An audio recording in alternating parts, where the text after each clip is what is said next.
Guys, ito pala yung PowerMR 60 ampere solar charge controller. So ito yung una kong solar charge controller nung nagsisimula pa lang ako sa off-grid. So ang ituturo ko sa inyo guys is kung paano i-calibrate itong solar charge controller na to. Bago nyo kasi ito gamitin guys, kailangan nyo muna i-calibrate siya kasi hindi magiging accurate yung parameters nyo kapag mali yung kanyang reading ng voltage, no?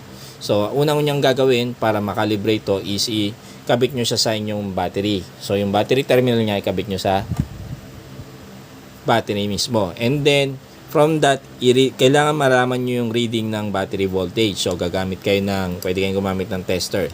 Pero, para sa video na to guys, para mas accurate, gumagamit ako ng power supply guys. So, eto, sinet up ko ng 12 volts. Pero napansin nyo guys dito, 11.7 lang yung reading niya. So, gusto nating itulad silang dalawa. So, para magawa yan guys, pipindutin nyo yung second button dito, arrow, up.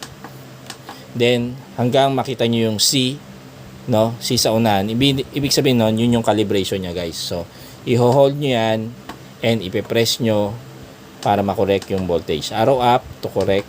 So, kailangan i-match nyo silang dalawa. Then, para ma-set, press the last button.